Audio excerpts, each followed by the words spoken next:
Si tu vecino tiene más pelo que tú, no le tengas envidia, porque seguramente tiene más piojos que tú. Así dice un proverbio senegalés. Los proverbios, los refranes, las leyendas, los cuentos forman parte de la tradición oral y de la narrativa. Y de eso, precisamente, es de lo que ha hecho carrera nuestro invitado de hoy, Bonifacio Ofogo. Bienvenido, Boni. Buenos días, Luis Ángel.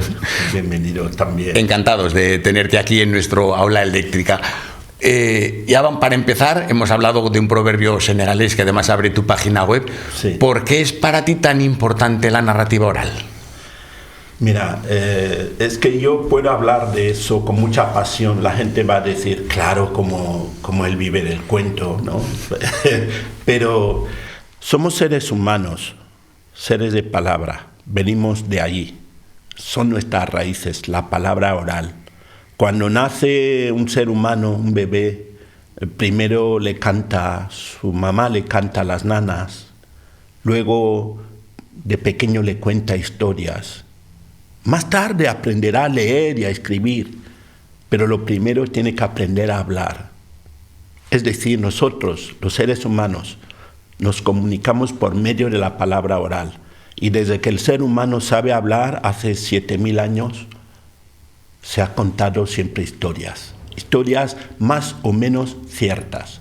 Tenemos esta necesidad de que nos cuenten historias, porque así tenemos un vínculo con la memoria con M mayúscula, la memoria colectiva. Es una manera de fortalecer los vínculos que nos unen, es una manera afectiva de vincularnos. Entonces los cuentos son tan importantes y concretamente en el ámbito educativo yo creo que es una de las herramientas más poderosas. Tiene una multitud de aplicaciones pedagógicas, pero multitud.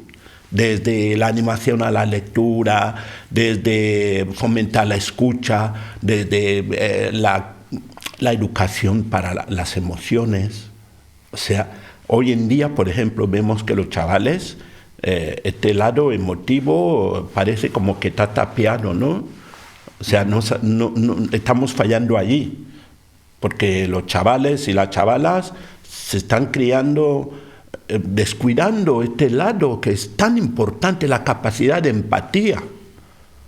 Por ejemplo, los casos de bullying que yo he visto es por falta de empatía, porque los chavales no tienen la capacidad de ponerse en el lugar del otro que sufre.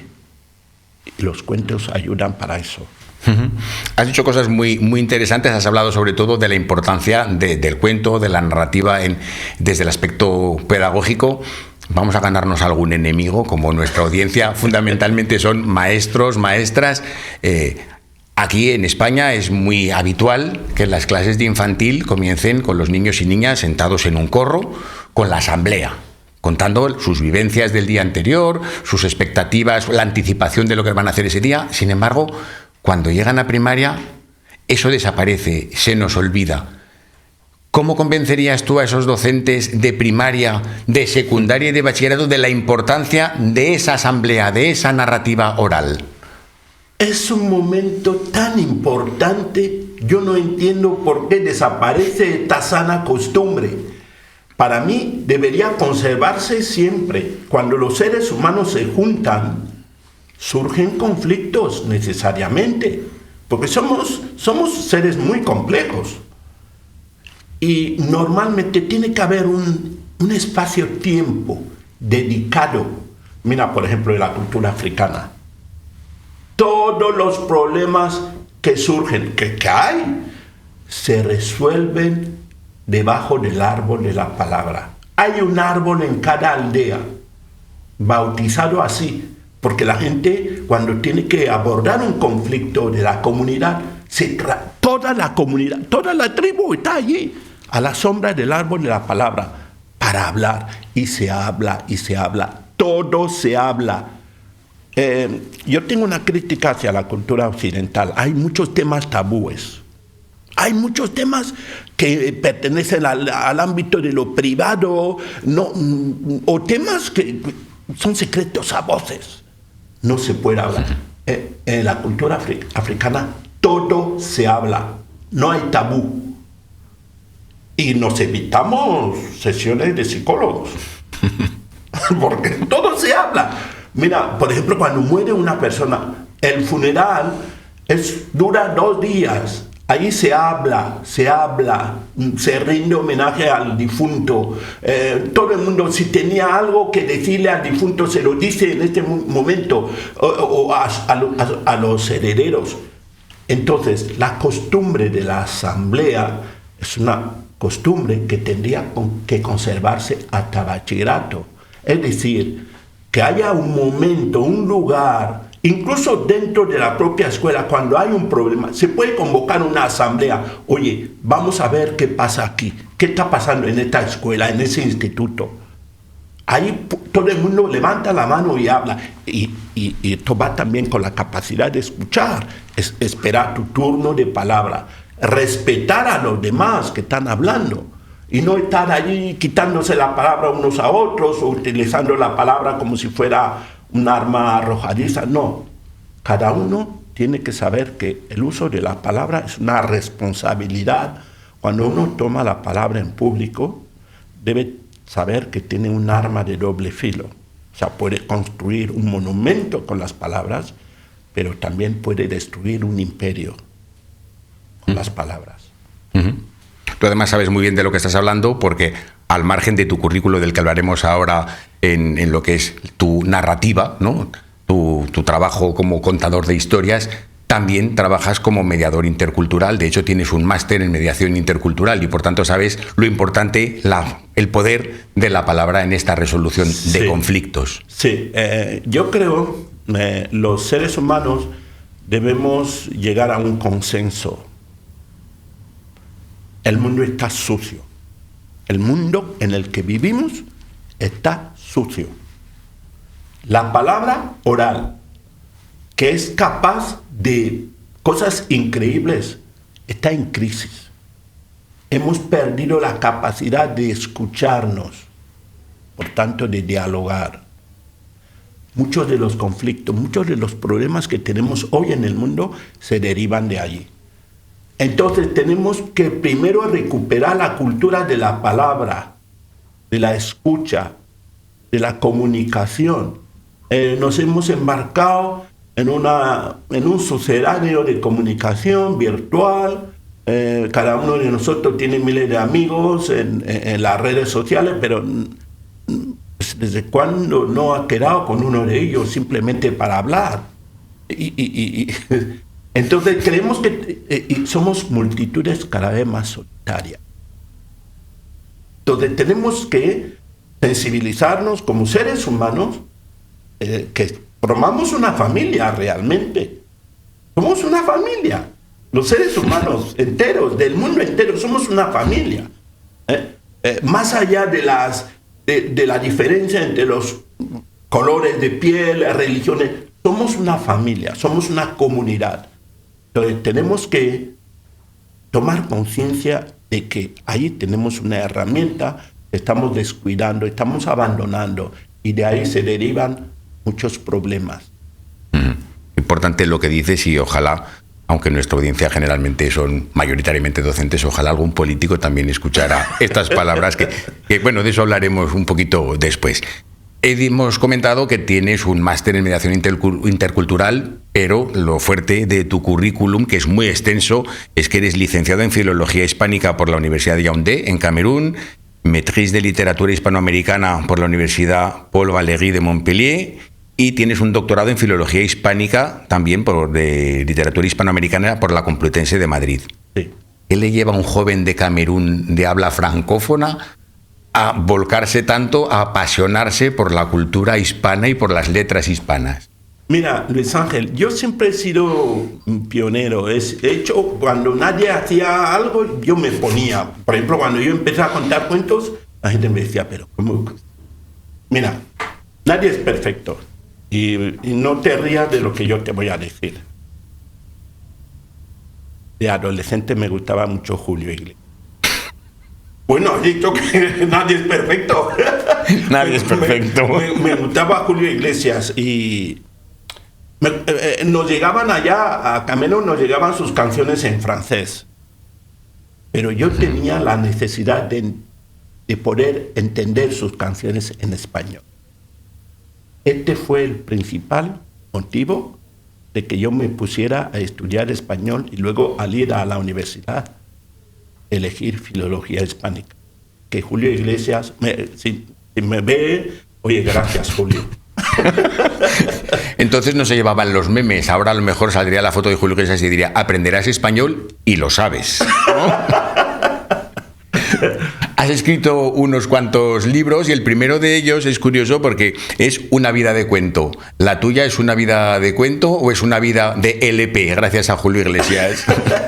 Mi vida es como un cuento, de verdad. Cuando este libro que se publicó por el Ministerio de Educación en el año 2006 se va a reeditar este año en la editorial Calandraca, en otoño. Es una historia autobiográfica a que cuando la gente lo lee me dice, pero ¿de verdad? Que yo caminaba 1 hora para llegar a la escuela.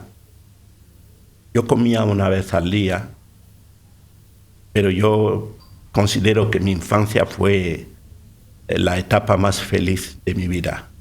La felicidad muchas veces no está vinculada con los bienes materiales, porque yo de pequeño pues tuve la suerte de tener abuelos y abuelas, padres y madres que me contaban cuentos.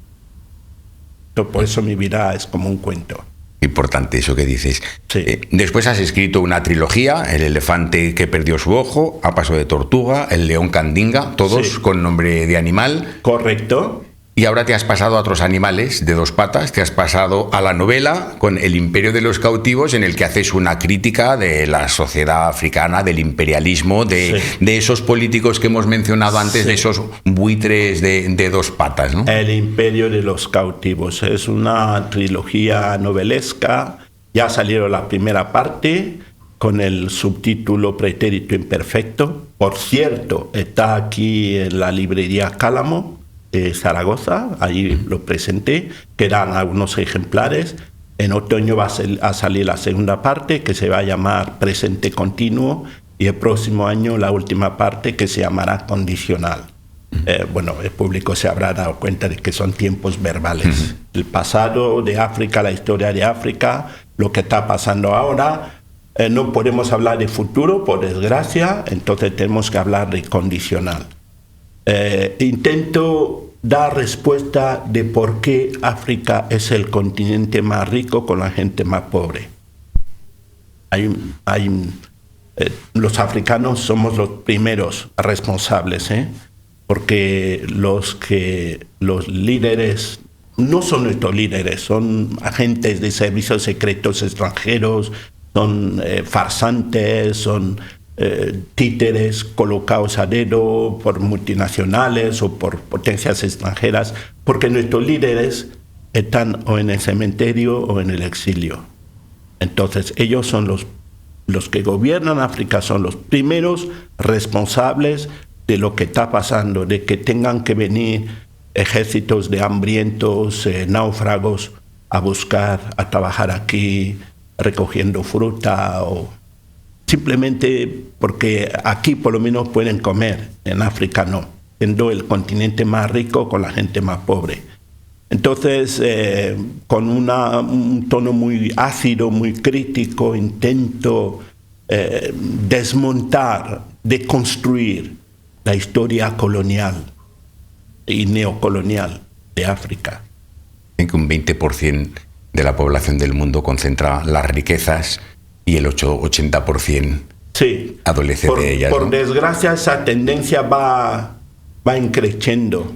Cuando yo salí de África, más o menos cada ser humano tenía, o sea, no había, los ricos no eran tan ricos como ahora. En África ahora encuentras en la lista Forbes de los hombres más ricos del mundo, hay africanos. Antes no. Antes estaba más repartido. Uh-huh. Ahora, o sea, África está peor, pero hay 2 o 3 que son, pues es la tendencia mundial. La riqueza se concentra en cada vez menos manos. Pasa a nivel occidental. Sí, son cada vez más ricos y los pobres son cada vez más pobres. La tierra, que es lo que yo sostengo en el libro, la tierra es generosa, tiene suficientes recursos para que cada ser humano pueda vivir con dignidad, pero no. Tú conoces muy bien el mundo africano, y no solo el africano, porque viajas por todo el mundo dando formaciones al profesorado, haciendo talleres, contando tus historias, sobre todo en países de habla hispanoamericana y también africana. Está claro que la interculturalidad es importantísima. Tú nos aportas mucha riqueza intercultural, pero ahora te voy a preguntar qué recibes tú también de esos países en los que visitas. Si hay alguna historia, alguna leyenda que hayas incorporado también a tu repertorio porque te haya resultado interesante. Sí. Hay un proverbio africano que dice que una persona que ha visitado 100 pueblos sabe tanto como otra que ha vivido 100 años. Yo todavía no he vivido 100 años, pero he visitado más de 100 pueblos. Entonces he crecido mucho, humanamente, humana y profesionalmente. He crecido mucho. He ido descubriendo tesoros ocultos de las culturas. México. Todo ser humano debe visitar México al menos una vez. Son de esos países que tú llegas ahí, sabes que algo pasó ahí. Algo pasó en el pasado, como en Egipto, como en Roma. O sea, son lugares donde hay algo. Entonces yo he ido a México más de 15 veces, he ido a Colombia más de 30 veces, he ido aprendiendo mucho. Y hay una historia que yo descubrí en México. La contaba una colega mexicana. La incorporé a mi repertorio. Porque curiosamente es una historia que habla de un animal que hay en África, que es el leopardo. También la tortuga. Dice que la tortuga iba caminando por el bosque a su ritmo, a ritmo de tortuga. Daba un pasito a la izquierda y 7 años después daba otro pasito. Luego se quedaba descansando. A pesar de ir tan paciente, un día la tortuga cayó en un agujero, en una fosa, y dijo: esto me pasa por ir tan rápido. He caído en una... Pero si eso es una trampa, me han tendido una trampa, tengo que salir de aquí. Cuando la tortuga buscaba la manera de escapar de la trampa, de repente cayó dentro un leopardo. Y la tortuga dijo: oye, por lo menos ya somos 2. Luego se quedó pensativa, le dijo: leopardo, ¿tú qué haces aquí? Pero tú entras en mi casa sin permiso, ¿no sabes que este agujero es mi casa? ¡Fuera de mi casa! ¡Fuera! El leopardo dijo: ¿pero qué está pasando aquí? Yo soy el leopardo, el todopoderoso leopardo. ¿Cómo puedo permitir que una simple tortuga me amenace? Y furioso, el leopardo se agachó, levantó la tortuga y la lanzó fuera del agujero. La tortuga siguió caminando despacito, como siempre. Fin. Muy interesante. Pues creo que no hay mejor colofón para este breve podcast que esta historia que nos acabas de contar, Boni. Muchísimas gracias por tu generosidad, gracias por haber compartido con nosotros este ratito, por haber participado también en esta formación que estuviste ayer en francés, hablando de narrativa oral con nuestros profes de francés. Y lo dicho, muchas gracias. Aquí tienes tu casa, estaremos encantados de volverte a recibir una vez más. No es la primera, esperemos que no sea la última. Te seguiremos muy atentamente, y a quienes nos ven, pues muchísimas gracias por seguirnos, y os emplazamos a otro video podcast aquí desde el Aula Eléctrica. Saludos.